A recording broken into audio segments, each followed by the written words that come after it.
नमस्कार दोस्तों, स्वागत है आपका हमारे चैनल में। दोस्तों, आज की इस वीडियो में हम महाजनपद काल से संबंधित महत्वपूर्ण प्रश्नों को देखेंगे।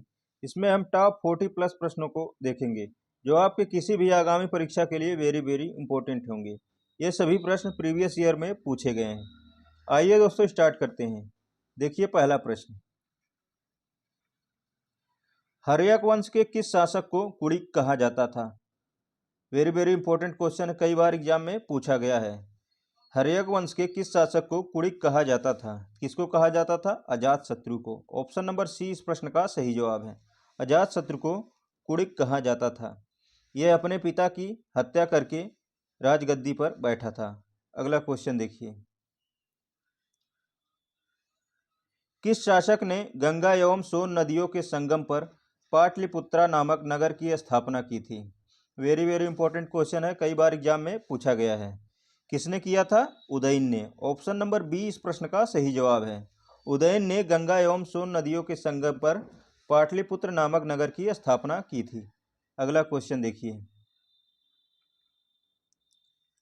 शिशुनाग वंश का वह कौन शासक था जिसके समय में वैशाली में द्वितीय बौद्ध संगीति का आयोजन किया गया था? उसे काकवड़ के नाम से भी जाना जाता था। तो वह कौन था? कालाशोक था। ऑप्शन नंबर बी इस प्रश्न का सही जवाब है। कालाशोक के समय में द्वितीय बौद्ध संगीति का आयोजन किया गया था। इसे काकवड़ के नाम से भी जाना जाता था। अगला क्वेश्चन देखिए, 323 ईसा पूर्व सिकंदर महान की मृत्यु कहाँ हुई थी? इसकी मृत्यु कहाँ हुई थी? बेबीलोन में। ऑप्शन नंबर बी इस प्रश्न का सही जवाब है। यह भी प्रश्न कई बार एग्जाम में पूछा जा चुका है। अगला क्वेश्चन देखिए, सिकंदर महान एवं पोरस, जिसे पुरु भी कहा जाता है, की सेनाओं ने निम्नलिखित में से किस नदी के आमने सामने वाले तटों पर पड़ाव डाला हुआ था? किस नदी के आमने सामने वाले तटों पर पड़ाव डाला हुआ था? झेलम नदी के आमने सामने। ऑप्शन नंबर बी इस प्रश्न का सही जवाब है। यह भी क्वेश्चन परीक्षा में पूछा गया है। अगला क्वेश्चन देखिए,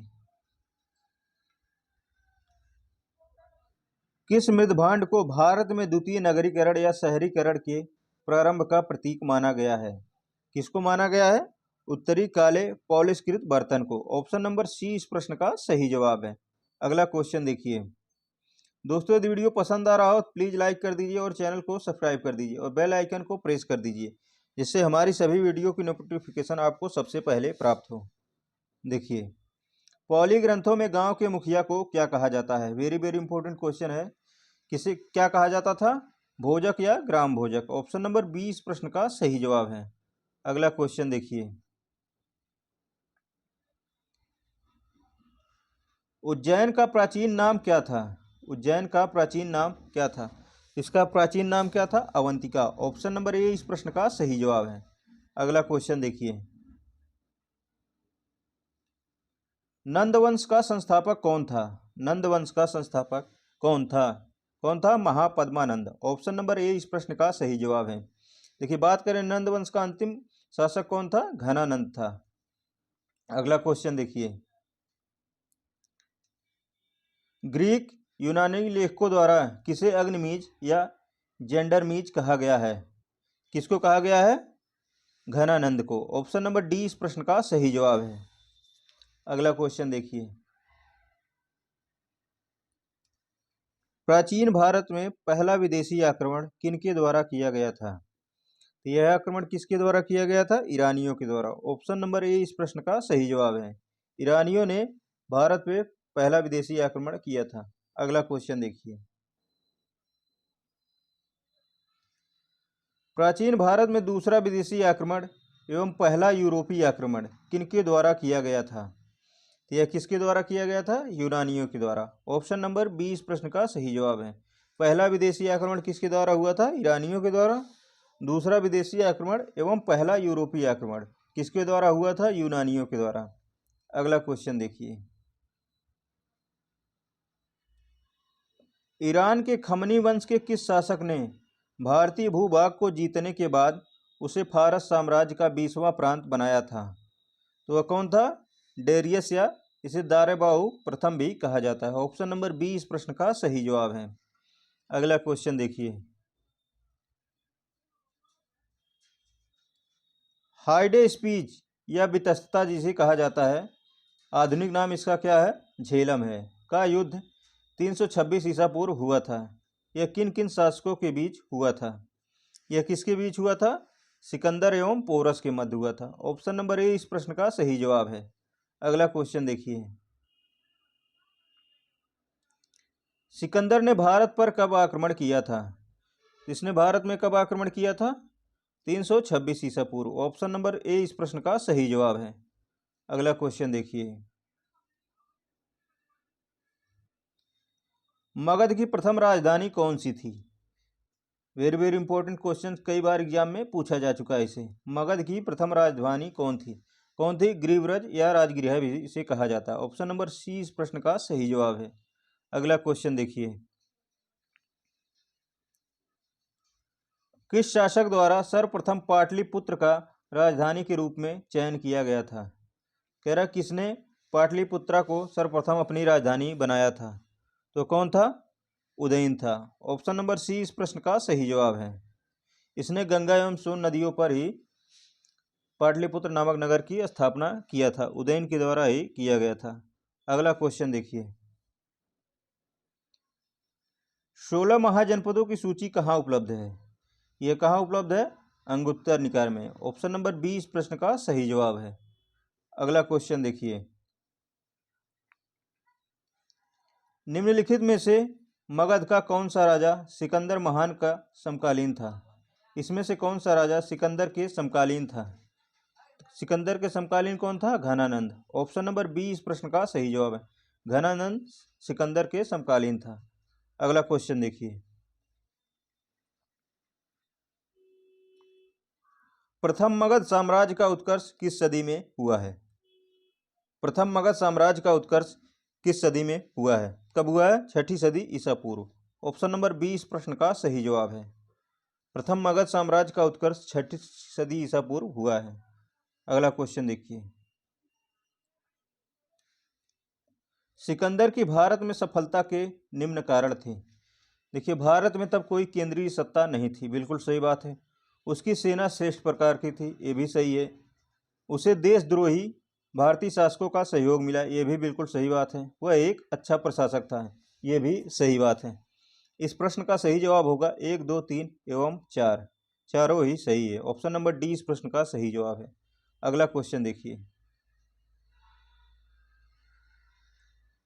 अभिलेखी साक्ष्य से प्रकट होता है कि नंद राजा के आदेश से एक नहर खोदी गई थी।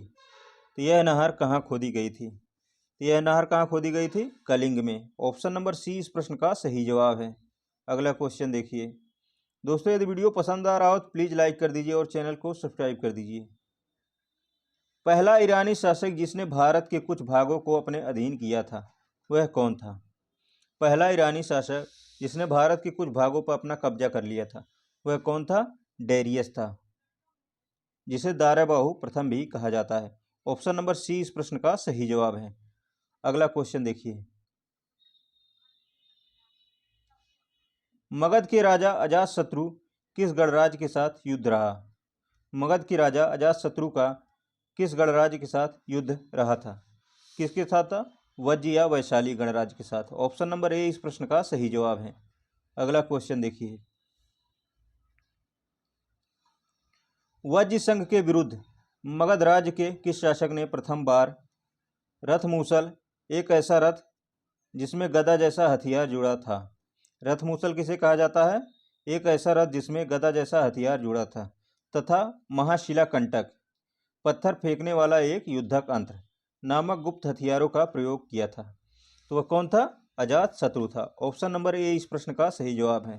इसे कुणिक भी कहा जाता है। अगला क्वेश्चन देखिए, नंद वंश का अंतिम सम्राट कौन था? नंद वंश का अंतिम सम्राट कौन था? कौन था?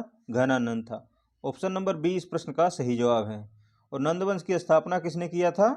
महापद्मानंद ने। कालाशोक कौन है? इसके समय में द्वितीय बौद्ध संगीति आयोजित की गई थी।